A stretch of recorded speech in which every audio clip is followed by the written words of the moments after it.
আসসালামু আলাইকুম। সবাই কেমন আছেন? আশা করি সবাই ভালো আছেন। আলহামদুলিল্লাহ, আমরা আপনাদের দোয়ায় আল্লাহর অশেষ রহমতে অনেক ভালো আছি। তো আজকের ভিডিও হচ্ছে গিয়া এই শীতে কিভাবে আপনি আপনার মুরগকে সেফ রাখবেন, আপনার খামারকে পরিষ্কার পরিচ্ছন্ন রাখবেন তার একটি উদাহরণ আমি আপনাদেরকে দেখাবো। আপনার মুরগের যে পানির পাত্র কিংবা খাদ্যর পাত্র দেন, এটা অনেকে মনে করে কি আমি ইট দিয়ে দিছি কিংবা এখন নতুন বের হইছে স্ট্যান্ড, প্লাস্টিকের যে স্ট্যান্ড তৈরি হয় এগুলা অনেকে ইট দিয়ে দেয় কিংবা প্লাস্টিকের স্ট্যান্ড দিয়ে দেয় কিংবা আরও অনেক কিছু প্রয়োগ করে।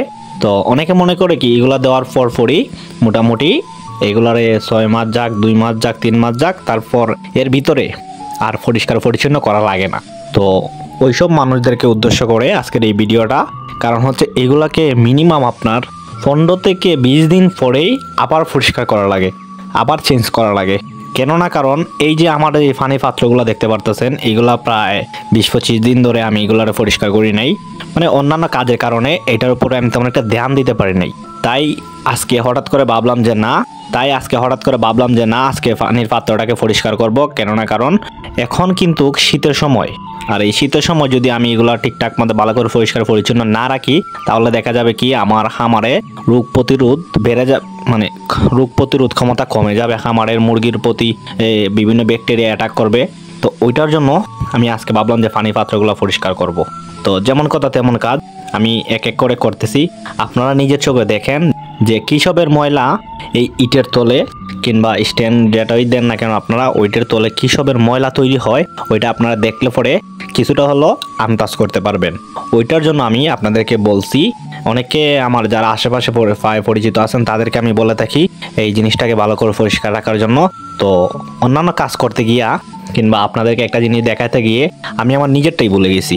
তো ওইটার জন্য আজকে যত দ্রুত সম্ভব এইটা ভালো করে পরিষ্কার পরিচ্ছন্ন করব, যাতে করে এখন যেহেতু প্রায় মোটামুটি শীত নেমেই পড়েছে, তো এখনই যদি আমি এটাকে নিয়ে ভালো করে পরিষ্কার পরিচ্ছন্ন না করি, এটাকে নিয়ে চিন্তা না করি, তাহলে পরিবর্তে দেখা যাবে কি আমার বিরাট বড় একটা ক্ষতি হওয়ার সম্ভাবনা থাকলেও থাকতে পারে।